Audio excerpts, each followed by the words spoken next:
actually really, really excited about it, mainly because, so like right now, the real setup that I can't really achieve in this small cramped apartment that we have. And maybe I'll do like a little like apartment tour with you guys. But where my office originally was located was like kind of in this ducked off closet in the back with him, and it was just so dark. And for me, I'm very much a windows, nature, daylight type of a person. But I asked him, hey, can we move me from out of there and figure out how we can possibly get me here in the living room? And we figured it out. So now I'm in here, and it's definitely like all vibing well together, almost like I'm in my own little coop. But I love it. And so like what you see behind me, like on this side we have the couch, and I kind of made like a little seat. This is where TJ can be. Hey TJ, TJ, come here, mamas. Hey, see. Oh, y'all can't even see her. My mama's is here. She's below, but you won't be able to see her. I'm so sorry. Thanks. And then on this side, there's like this little back corner file cabinet that I got. And I mean, it's not necessarily even a file cabinet. It's more of a drawer. But that's my lava lamp that I've had since college. I used to have like an actual like you know, the one with the goop and stuff. But this one, the sparkles. I don't know. I like the sparkles. But yeah, this is our new setup. So this is where we're gonna be for a minute. Let me know how you feel. Is the vibe vibing? Is the color coding? Okay. But there's not that like behind me is not the only new thing. There's also something on me that is new. Okay. Well, first off, I actually wear glasses. I've been wearing glasses for forever. You guys remember like when I was talking about these marks? So, you know, your girl decided it was time to start getting on the contact train. Like I've tried it before and it did not go as expected. I literally had like a little minor panic attack trying to get that thing out. And I told you a little bit about my like hand sensation. So like it was just very, very irksome. But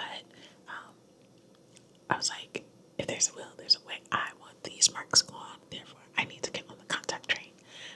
So I got contacts like right now in my eye, and I won't lie, these are like the very, very thin one. I like almost like ultra thin or something like that. There's like these are the what do they call them? The day contacts. But she said I supposedly wear them for 2 years. Well, not 2 years. 2 days. I bet not 2 years. You did not hear that from me. This is where we went. I did not know that Target had an optical store. This was dope. This is the exact brand that I'm wearing, which is pretty cool. I don't know exactly how I feel about them just yet, mainly because I still feel them like they feel very present in my eyes, which is a little weird. My eyelids close. I can feel them sometimes, even when I guess I blink a little harder. I almost feel like they're like pinching, and then they like reform back onto my eyeball, and I won't like that. I even had to go to TikTok to try to like find some like hints and cues on like what I could do to try and make this a seamless process. It also gave me like a 2-week pack. I don't know what brand do you, if any of you use any like contacts. I'd like to know like what brand would you recommend, because this is very weird, and I feel like I don't know, contacts should be seamless. She was even talking about some of the contacts that actually like are like a suction to your pupil. I don't know if that's what I want or if that'll make it a whole lot more difficult getting out, but it just feels weird. I also had a photography session today, and it was a client. Unfortunately, one of our friends just died, so she was still like grieving very presently, and I was trying my best, being that she got her whole face done. Like, no, don't cry. First off, I don't want you to cry. This is a good moment for you taking pictures and everything, but secondly, please, I don't want to have to edit that out. That's more regular what I want to do, so please, let's refrain from the tears. But she was doing like a clinics session with me, so we went to this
But I watched this movie called Uptown Girls, and I've been hearing this audio on TikTok.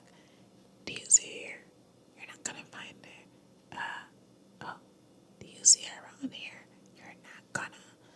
You work for me. It's by that one little girl. I don't even know her name. I'm terrible at that, just so you know.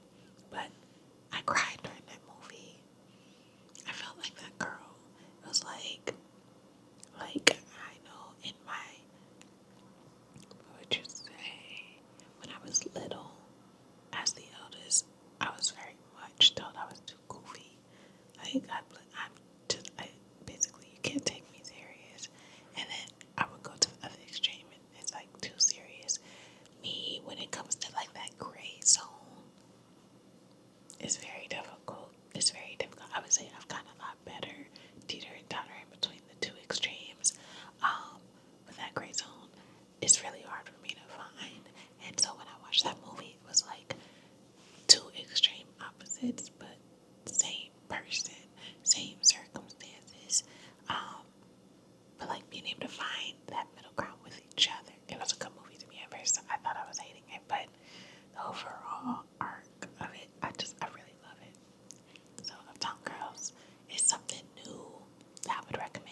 everybody has a to-do list for the day. We tend to follow on that train, and when we get like mark things off, we feel so accomplished. But then like it's not always guaranteed that we're gonna make a to-do list for the next day. Obviously, there are many things that we have to get done. So the challenge is basically in order to meet the required goal, we must have created a to-do list for ourselves. And what you must complete in a day is only 3 things, whatever they are, but 3 things on that to-do list. In our group chat, you just send a green check mark if you got 3 things knocked off of your list for that day. You don't even need to like tell us what it is that you did. We gonna be women of integrity, okay? Because first off, we too grown to be in each other's business like that. Just a little healthy competition. But you just send a green check mark, and if you did that, knocked off 3 things on your to-do list for that day, you don't have to pay anyone in the group $1. Not that I'm saying that you owe each member in the group $1. You get to choose who the dollar will go to based on your own discretion.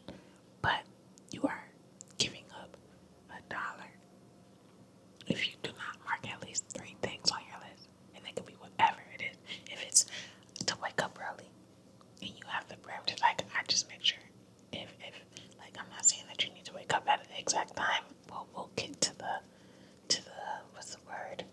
Like the hardcore discipline of everything, but just showing up, if you will, for ourselves. Like this is that type of little practice. But if you have parameters for where you can't sleep past, then okay, you wake up. Additionally, for what am I trying to say? Yeah, basically, you just make sure to show up. Green check mark. You knock 3 things off. We're doing that only for 30 days. I would love it if after the 30 days we could bump it up to 5 things on the list. But hey, we'll see. They call me an overachiever, but I really do like productivity, and I really do like seeing things grow. Like it takes work in order to see something grow. Otherwise, you're always gonna have the same thing. Not enough. Not enough. Not enough. It's homecoming season. It's homecoming season at University of Michigan and Ann Arbor and Clinton and whatever that other location is. It's homecoming season and I'm not there. I've not been back to homecoming since graduation. So we're talking like 2020, possibly 2020. No. I think it's just 2020. I want to return back where homecoming. I'm going to return back with my LSs. Like all 4 of us. And I want Liddy to come. I'm thinking that we'll probably do it in like 2026 because in 2026 he'll graduate from medical school. His sister will be in her junior year, and she attends right now. She's a freshman this year, and some chapter members could possibly come, and maybe if just maybe around that time frame, I can also try to have the wedding take place because by that time, our friends that have moved out of the state, being that we are returning. Oh, I didn't tell you guys that yet. I think we're returning to Michigan after he finishes with school, at least for 2 years. This is pending on a scholarship, which hasn't been confirmed yet, but I think it will be. Oh, I just realized I keep my hands up here. Why do I do that? That's weird. Okay, anyway. What was that? Did y'all hear that? Do anybody else do that? But yeah, I'm thinking that might be good because a lot of our family members are still in Michigan. Friends might have moved out of Michigan, but being that a lot of them we know from our hometown,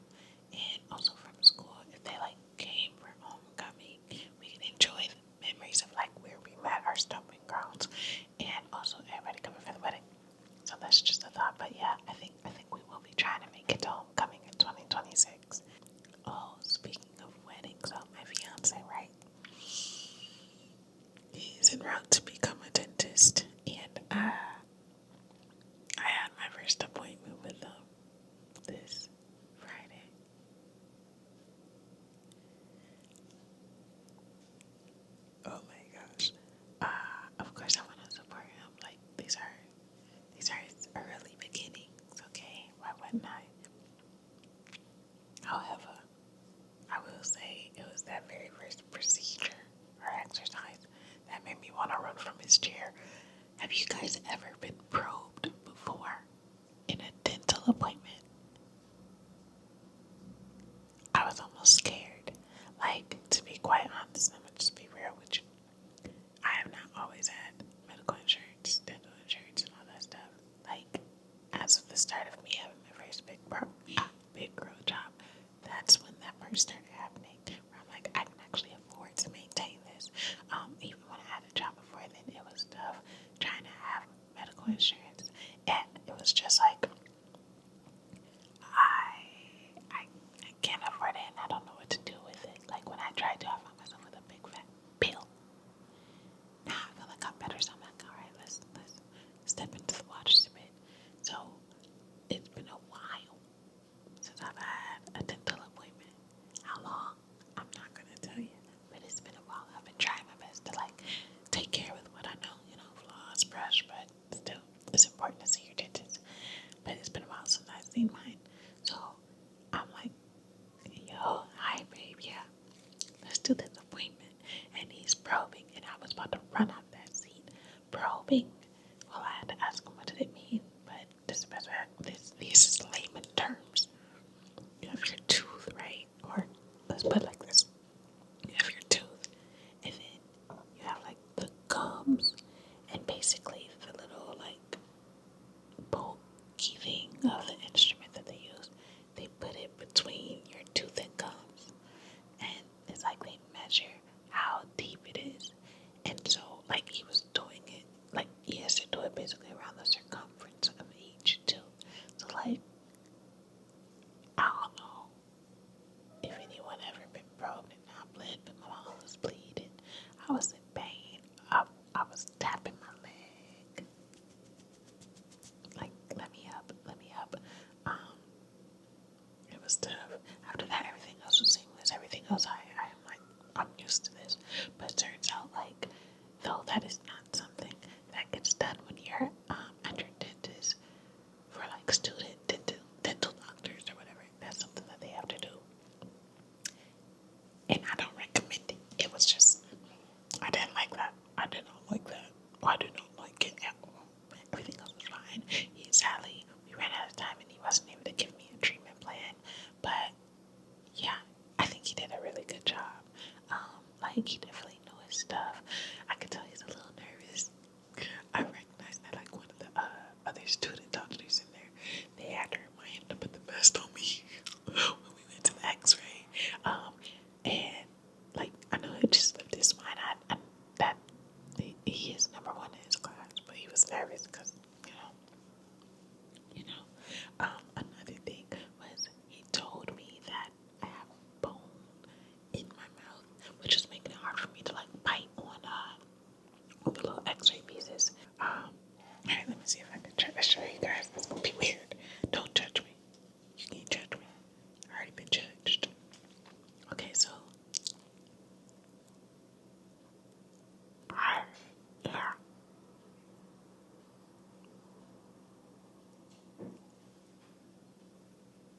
Oh, sorry. But I have bone inside, which now makes sense why it's hard for me to bite onto those things because it's like literally piercing into the bone. So that was his first time experiencing that, and he admitted that he was having a tough time trying to figure out a way around it. There's tricks and hacks, but he wasn't aware of them. So I guess I was his first that, basically knocked him off his A game. But yeah, I'm still waiting to hear back from a job I applied to. Pray for me, because I ain't gonna lie, my anxiety wants to try and build, but I'm trying to be at peace, okay? Yeah, and it's getting pretty cold. I was pretty sick earlier, so that's why I really didn't want to show my face, but we are back, and this is a new setup, so please do let me know if we feel